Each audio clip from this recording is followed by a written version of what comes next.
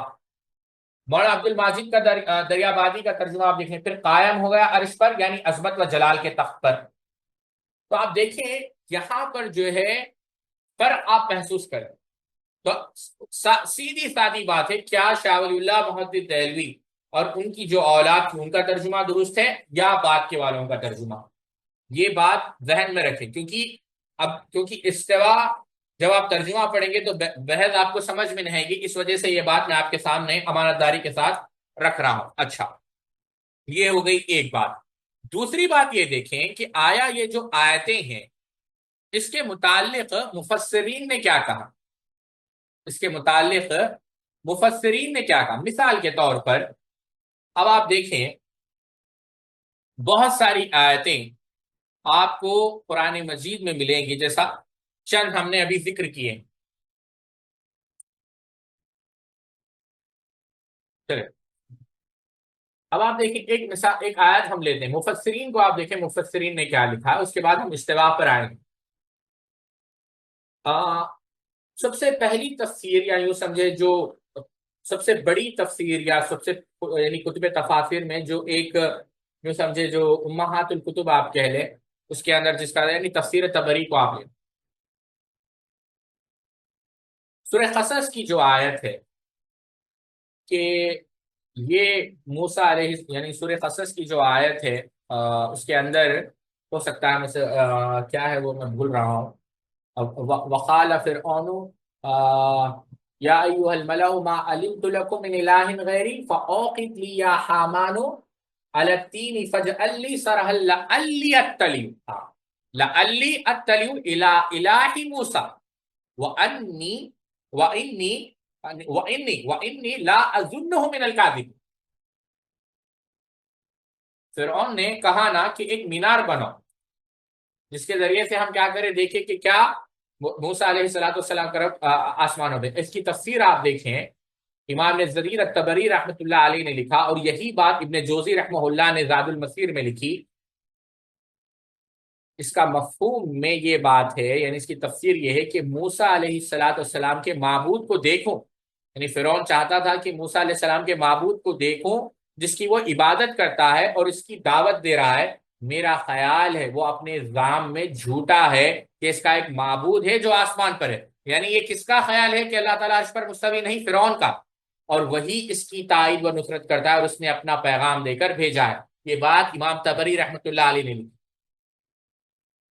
ایک اور مقام پر لکھا اس کا مقصد ہے میں موسیٰ علیہ السلام کو کہ اس دعوے میں جھوٹا سمجھتا ہوں کہ اس کا آسمان میں رب ہے جس نے اس کو ہماری طرف بھیجا۔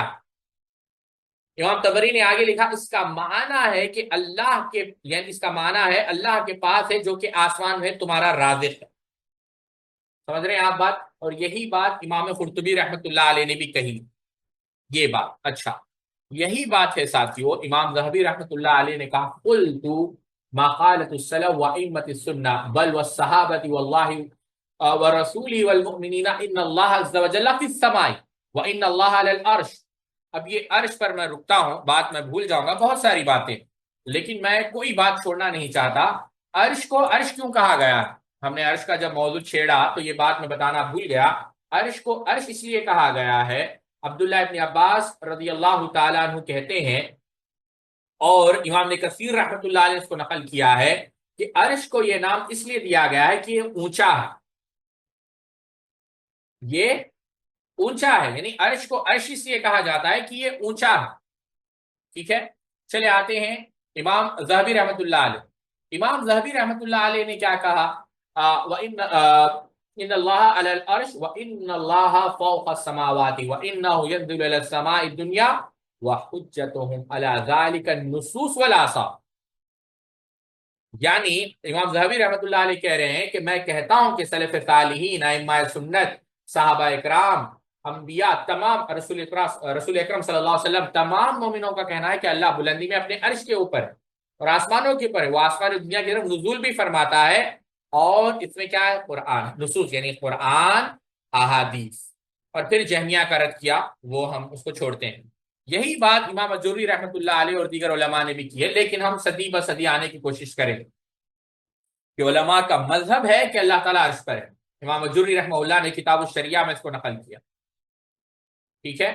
بڑی پیاری بات آپ نے کہی، آپ نے کہا کہ علماء کا مذہب ہے کہ اللہ تعالیٰ عرش پر ہے، آسمان کے اوپر ہے، اس کا علم ہر چیز کو محیط ہے، اس کا علم بلند آسمانوں اور ساتوں زمینوں اور ان کے مابین ما تحت الثری کی محیط ہے، وہ پوشیدہ اور مخفی ترین امور کو جانتا ہے، قائم آنکھوں اور جو سینوں میں چھپا ہوا ہے سب کو جانتا ہے، سبحان اللہ، دل کے جھٹکے اور ارادے کو جانتا ہے، دلوں میں جو وساوس آتے ہیں انہیں سنتا ہے اور دیکھتا ہے۔ اللہ سے آسمانوں اور زمینوں میں کوئی ذرے کی قدر بھی یعنی دور نہیں، مگر وہ اس کا علم رکھتا ہے، وہ اپنے عرش پر ہے، بلند ہے، اعلیٰ ہے۔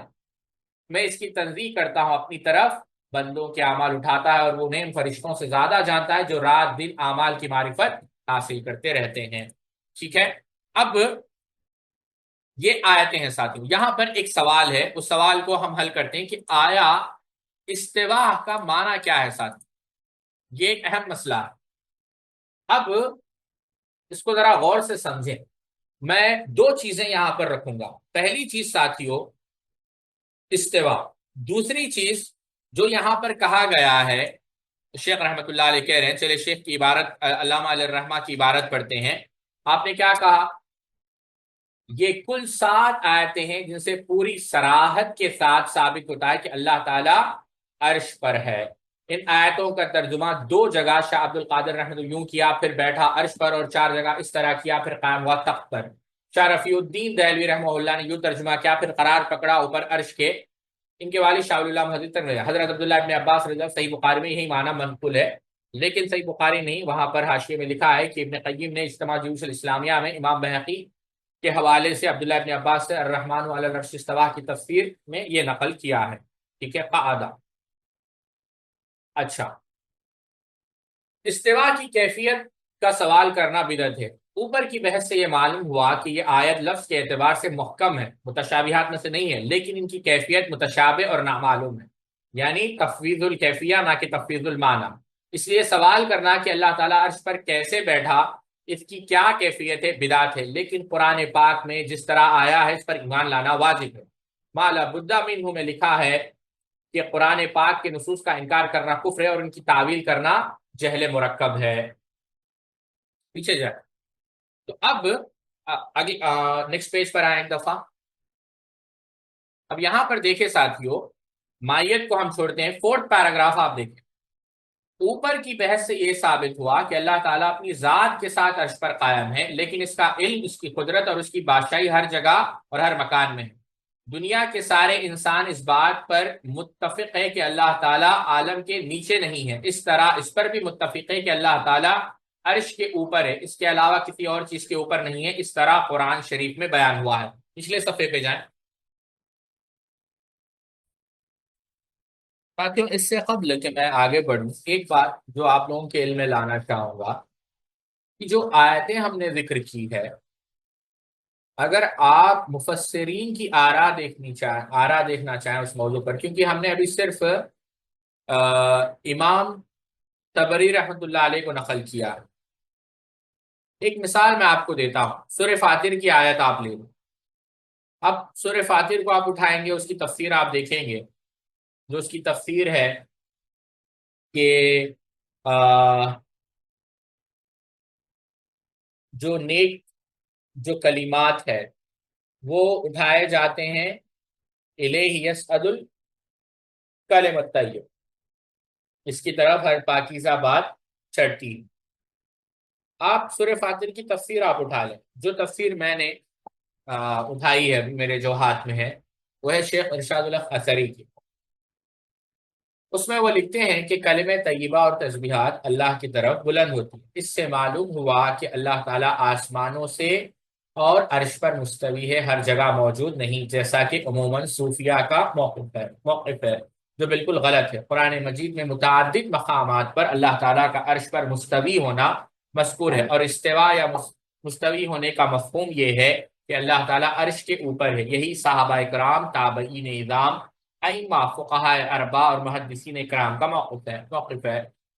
امام مالک رحمۃ اللہ علیہ کا مشہور قول ہے، جب ان سے پوچھا گیا کہ استوا کیا ہے، انہوں نے فرمایا اس کا مفہوم معلوم ہے، اس کی کیفیت مجہول، اس کے بارے میں سوال کرنا بدعت ہے۔ پھر انہوں نے سائل کو مجلس سے نکل جانے کا حکم فرمایا۔ امام فخر الدین رازی، جن کا انتقال 606 ہجری میں ہوا، فلسفے و کلام کی وادیوں میں سرگردہ ہونے کے بعد بالآخر فرمایا، میں نے کلام کے تمام تر طریقے اور فلسفے کے تمام مناہج دیکھے، میں نے نہیں دیکھا کہ ان سے کسی بیمار کو شفا ہوئی یا کسی پیاسے کو سیرابی حاصل ہوئی۔ میں نے سب سے قریب ترین راستہ قرآن پاک کا دیکھا ہے۔ میں اللہ کی صفت کے بارے میں پڑھتا ہوں کہ اللہ تعالیٰ عرش پر مستوی ہے، الیہ یصعد الکلم الطیب، اس کی طرف کلمات صعود کرتے ہیں، اور نفی میں پڑھتا ہوں کہ اس جیسا کوئی نہیں، لیس کمثلہ شیء، اور جو میری طرح تجربہ کرے گا اسے میری طرح معرفت حاصل ہو جائے گی۔ من جرب مثلا تجربتی عرف مثلا معرفتی۔ اچھا، یہ بات شیخ ارشاد الحق اثری حفظہ اللہ نے کہا، اور آخر میں یہ بھی کہا کہ قرآن مجید کی بہت سی آیت اس مسئلے میں وارد ہیں، انہی میں سے یہ ایک آیت بھی دلیل ہے کہ اللہ تعالیٰ کی صفت علو ہے، وہ آسمانوں سے اوپر عرش پر اپنی شایان شان ہے، اور اللہ تعالیٰ کی قدرت اور علم ہر جگہ ہے۔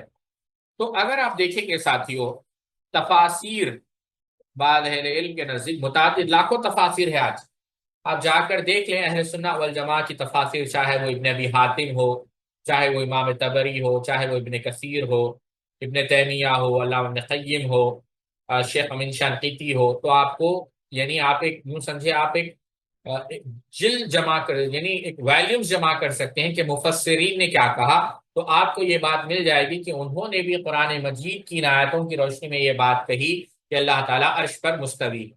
تو کیونکہ وہ پورے ہمارے پاس موجود ہے، لیکن گھنٹوں اس میں نکل جائیں گے، تو میں نے صرف امام طبری رحمۃ اللہ علیہ کا حوالہ آپ کے سامنے رکھا۔ اس کا قطعاً یہ مطلب نہیں کہ صرف امام طبری رحمۃ اللہ علیہ کی یہ رائے، ٹھیک ہے۔ اچھا، اب آتے ہیں دوسرے سوال پر کہ استوا۔ علامہ ابن بطال رحمۃ اللہ علیہ لکھتے ہیں، اما قول من قال اعلی فهو صحیح وهو مذهب اہل السنت والحق، جن لوگوں نے کہا استوا علی العرش کا معنی یہ ہے کہ اللہ بلند ہوا، ان کی بات صحیح ہے، اہل سنت اور اہل حق کا یہی مذہب ہے۔ صحیح بخاری۔ امام طبری رحمۃ اللہ علیہ کہتے ہیں اللہ تعالیٰ عرش پر، الرحمن علی عرشہ ارتفاع و اعلی، یعنی اللہ تعالیٰ عرش پر بلند ہوا، تفسیر طبری کے اندر۔ تو آپ دیکھیں معنی کیا ہے۔ حافظ ابن کثیر معروف تفسیر ہے، آپ کے گھر میں بھی ہوگی، آپ اٹھا کر دیکھیں، کہتے ہیں اما قوله تعالی ثم استوى على العرش فللناس في هذه المقام مقالات كثيرة جدا ليس هذا موضوع بسطها، وإنما يسلك في هذا المقام مذهب السلف الصالح مالك والأوزاعي والثوري والليث بن سعد والشافعي وأحمد بن حنبل وإسحاق بن راهويه وغيرهم من أئمة المسلمين قديما وحديثا، وهو امرارها كما جاءت من غير تكييف ولا تشبيه ولا تعطيل، والظاهر المتبادر إلى أذهان المشبهان منفي عن الله، فإن الله لا يشبه شيء من خلقه، ليس كمثله شيء وهو السميع البصير، بل أمر كما قال الأئمة منهم نعيم بن حماد الخزاعي شيخ البخاري، من شبه الله بخلقه فقد كفر، ومن جهد ما وصف الله به نفسه فقد كفر، وليس فيها وصف الله به نفسه ولا رسوله تشبيه، فمن أثبت لله تعالى ما وردت به الآيات الصريحة والأخبار الصحيحة على وجه الذي يليق بجلال الله تعالى ونفى عن الله تعالى النقائص فقد سلك سبيل الحديث۔ رہا اللہ کا یہ فرمان کہ اللہ تعالیٰ عرش پر مستوی ہے، تو اس کے بارے میں لوگوں کے مختلف اقوال ہے، یہ جگہ ان کی تفصیل کی نہیں۔ اس مسئلے میں سلف صالحین کی راہ پر چلا جائے گا، امام مالک، امام اوزاعی، سفیان ثوری، لیث بن سعد، شافعی، احمد بن حنبل، اسحاق بن راہوے رحمہ اللہ اجمعین، جو کہ قدیم اور جدید دور کے مسلمانوں کے امام ہیں۔ ان کا مذہب یہ ہے کہ صفاتی باری تعالیٰ کو اس طرح تسلیم کیا جائے جس طرح وہ بیان ہوئی ہے، نہ ان کی کیفیت بیان کی جائے، یعنی استوا کی کیفیت بیان نہیں کی جائے گی، نہ ان میں تعطیل کی جائے، نہ اس کا انکار کیا جائے گا، اور نہ ہی مخلوق کے ساتھ انہیں تشبیہ دی جائے گی، نہ ہی استوا کو مخلوق کے تشبیہ کے مطابق سمجھا جائے گا۔ تشبیہ دینے والے لوگ کے ذہن میں جو متبادر بات آتی ہے اللہ اس سے بری ہے، کیونکہ مخلوق میں چیز اس کی مثل نہیں ہے، اس کی مثل کوئی چیز نہیں ہے جو سورہ لیس کمثلہ شیء، بلکہ یہ معاملہ ایسا ہی ہے جیسے امام ابن حماد رحمۃ اللہ علیہ نے فرمایا کہ جو اللہ کو مخلوق سے تشبیہ دے وہ بھی کافر ہے، اور جو اللہ تعالیٰ کی بیان کردہ صفات میں کسی کا انکار کرے وہ بھی کافر ہے۔ تو صفات باری تعالیٰ خود اللہ نے بیان کیا ہے، اس کے رسول نے بیان کی، اس میں کوئی تشبیہ نہیں، لہذا جو شخص آیات بینات اور احادیث صحیحہ میں بیان کی گئی صفات کو اس طرح ثابت کرتا ہے جیسے اللہ کی شان کے لائق ہے اور اللہ سے تمام نقائص کی نفی کرتا ہے، وہ ہدایت کے راستے پر گامزن ہے۔ ٹھیک ہے، اچھا ابن عبد البر رحمۃ اللہ علیہ کیا کہتے ہیں؟ فیہ دلیل علی ان اللہ عز وجل فی السماء علی العرش من فوق سبع سماوات کما قالت الجماعہ وهو من حجتهم على المعتزلة والجهمية في قولهم ان الله عز وجل في كل مكان وليس على العرش، والدليل على الصحة ما قوله أهل الحق في ذلك قول الله عز وجل الرحمن على العرش استوى التمهيد لما في المعطى من المعاني والاسانید۔ اس حدیث میں دلیل ہے کہ اللہ ساتوں آسمانوں کے اوپر عرش پر ہے، جیسا کہ جماعت اہل حدیث کا عقیدہ ہے۔ یہ حدیث معتزلہ اور جہمیہ کے خلاف اہل سنت کی دلیل ہے۔ جہمیہ اور معتزلہ کا کہنا ہے کہ اللہ تعالیٰ ہر جگہ ہے، صرف عرش پر نہیں۔ اہل حق کی دلیل یہ ہے الرحمن علی العرش استوى، رحمان عرش پر مستوی ہے۔ ٹھیک ہے، قال الامام ابو احمد، یہ شیعہ اصحاب الحدیث جو امام حاکم کی ہے، کہتے ہیں قال الامام ابو احمد الحاکم سمیت محمد بن اسحاق الثقفی قال سمیت ابا رجا قتیبة بن سعید قال هذا قول الائمة المأخوذ في الاسلام والسنة یعرف اللہ فی السماء السابعة على عرشه كما قال الرحمن على العرش استوى۔ قتیبہ بن سعید فرماتے ہیں کہ ائمہ اسلام اور سنت سے ماخوذ موقف یہ ہے کہ اللہ ساتویں آسمان کے اوپر عرش پر ہے، جیسا کہ اس نے خود فرمایا الرحمن علی العرش استوى۔ ٹھیک ہے، شیخ الاسلام ابن تیمیہ رحمۃ اللہ علیہ کیا کہتے ہیں؟ اہل السنت والسلف الائمۃ متفقون علی ان من تأول استوى بمعنى استولى او بمعنى آخر ينفي يكون اللہ فوق السماوات فهو جہمی ضال۔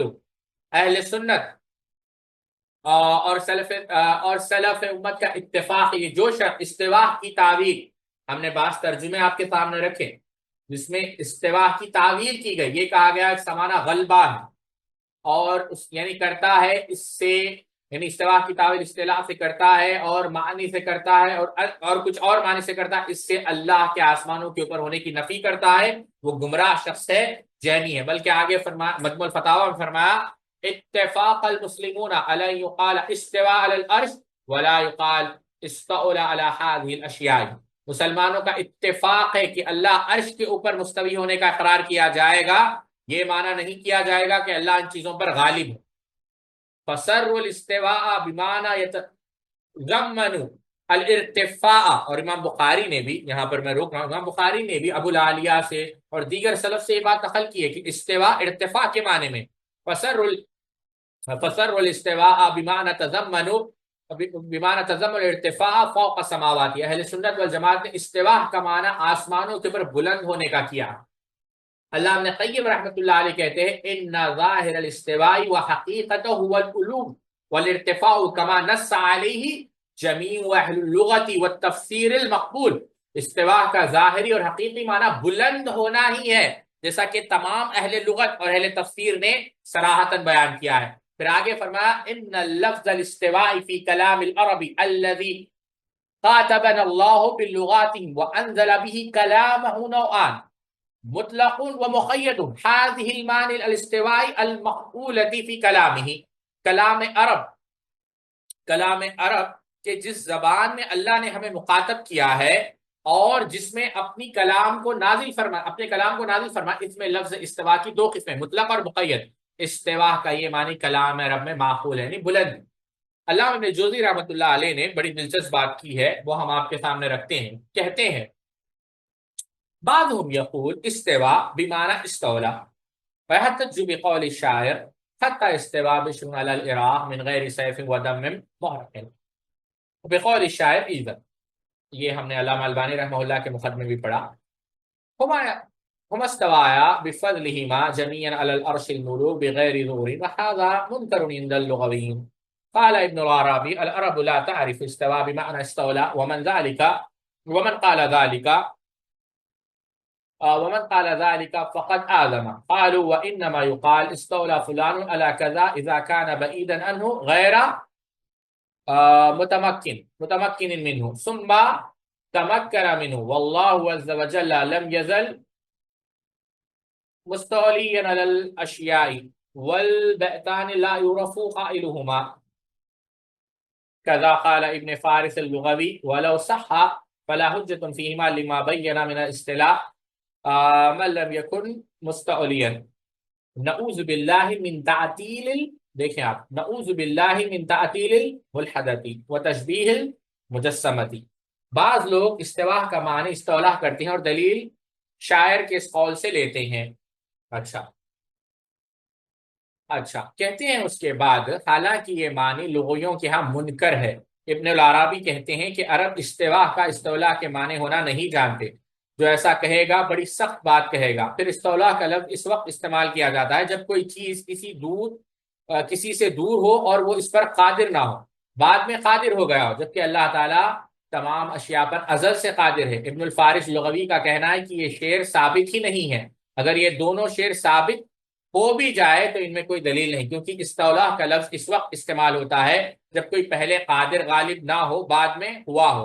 ہم ملحدین کی تعطیل اور مجسمہ فرقوں والوں کی تشبیہ سے اللہ تعالیٰ کی پناہ میں آتے ہیں. اچھا شیخ الاسلام نے تیمیہ رحمۃ اللہ علیہ نے بھی کیا کہا اس شعر کے بارے میں؟ لم یثبت نقل صحیح انہ شعر عربی وکان غیر واحد من ائمۃ اللغۃ انکروا وقالوا انہ بیت مصنوع لا یعرف فی اللغۃ. اس شعر کے عربی ہونے کے متعلق کوئی صحیح نقل ثابت نہیں ہو سکی. بہت سے ائمہ لغت نے اس کا انکار کیا اور کہا ہے کہ یہ خود ساختہ شعر ہے، لغت عرب میں نہیں ملتا. امام ابو عمر احمد ابن محمد ابن عبداللہ جن کا انتقال 429 ہجری میں ہوا، ان کی کتاب ہے الوصول الی علم الوصول، اس میں لکھتے ہیں، میں ترجمہ آپ کے سامنے رکھتا ہوں ورنہ بات بڑی ہو جائے گی، لیکن بڑی دلچسپ بات آپ نے لکھی. کہا ہے کہ اللہ تعالی کا یعنی کہا ہے قال اہل السنت فی قول الرحمن العرش استوى ان الاستواء من اللہ علی عرش علی الحقیقت لا علی المجاز، کہ یہ جو اللہ تعالیٰ کا عرش پر مستوی ہونا ہے یہ حقیقی ہے، مجازی نہیں. جبکہ معتزلہ اور جہمیہ ایک گروہ کہتا ہے کہ مخلوق کے نام ہوتے ہیں، مخلوق کے نام ہوتے ہوئے اللہ کے لیے ان اسماء کا اطلاق جائز ہے. انہوں نے اسماء کی حقیقت کو اللہ سے نفی کر دیا اور مخلوق کے لیے ثابت کر دیا. جب ان لوگوں سے سوال کیا جاتا ہے کہ تمہیں اس گمراہی پر کس نے آمادہ کیا، تو کہتے ہیں نام ایک ہونے سے تشبیہ لازم آتی ہے. ہم کہتے ہیں کہ یہ بات تو اس لغت پکرانے کے مترادف ہے جس میں ہمارے ساتھ کلام کیا گیا ہے. لغت میں یہ بات سمجھ میں آتی ہے کہ ناموں کے ساتھ مشابہت نہیں ہوتی بلکہ چیزوں کی آپس میں تشبیہ خود چیزوں کی وجہ سے ہوتی ہے یا ان کی شکل و صورت کی وجہ سے ہوتی ہے. مثلا سفیدی کی سفیدی کے ساتھ، سیاہی کی سیاہی کے ساتھ، لمبائی کی لمبائی کے ساتھ اور صغرا کے صغرا کے ساتھ تشبیہ ہوتی ہے. اگر ناموں کی وجہ سے چیزوں میں مشابہت ہونے لگے تو پھر تمام چیزوں میں مشابہت پیدا ہو جائے، کیونکہ یہ سب کو چیز کا نام دیا جاتا ہے. رومی مطلب سب اشیاء کو اسی سے موسوم کیا جاتا ہے. ہم ایسے لوگوں سے سوال کرتے ہیں کیا تم اللہ کے وجود کے قائل ہو؟ اگر وہ ہاں میں جواب دے تو ہم انہیں کہیں گے کہ تمہارے کہنے کے مطابق تو اللہ تعالیٰ کی سب موجودات سے تشبیہ ہو گئی.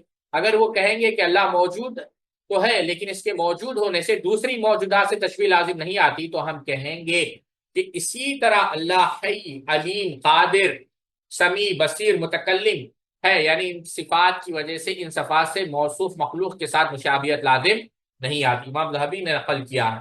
ابن خزیمہ رحمۃ اللہ علیہ نے کہا کہ باب ذکر استواء خالقنا العلی والاعلی، یعنی امام ابن خزیمہ رحمۃ اللہ علیہ کی کتاب التوحید آپ پڑھیں گے تو اس پر بھی امام ابن خزیمہ نے کہا کہ ہمارے بلند و اعلیٰ خالق یعنی اللہ ہر چیز پر قادر کہ عرش پر مستوی ہونے کا بیان، علی عرشہ فکان فوقہ، اور ہر چیز پر بلند ہے جیسا کہ اس نے خبر دی الرحمن علی العرش استوى، اور پھر وہ آیت نقل کی. ابن عبد البر رحمۃ اللہ علیہ نے بھی یہی بات کہی، هذه الآیات کلها، یہ پوری آیات واضح ہے اس بات پر معتزلہ کے رد میں کہ اللہ تعالیٰ جو ہے عرش پر مستوی حقیقی معنوں میں مجاز کا دعویٰ کیا ہے؟ یہ تعویل ہے، بلکہ باطل چیز ہے۔ اور ابو الحسن اشعری رحمۃ اللہ علیہ نے بھی یہ بات کہی۔ ہم انشاءاللہ ابو الحسن اشعری رحمۃ اللہ علیہ کی یہ بات پڑھیں گے، تو اتنی بات میں سمجھتا ہوں کافی ہے سمجھانے کے لیے کہ یہ جو استوا ہے حقیقی ہے۔ اللہ تعالیٰ سے دعا ہے اللہ رب العزت ہم سب کو صحیح عقیدے پر مرنے کی توفیق عطا فرمائے۔ سبحانک اللہم و بحمدک اشہد ان لا الہ الا انت استغفرک و اتوب الیک۔ السلام علیکم ورحمۃ اللہ وبرکاتہ۔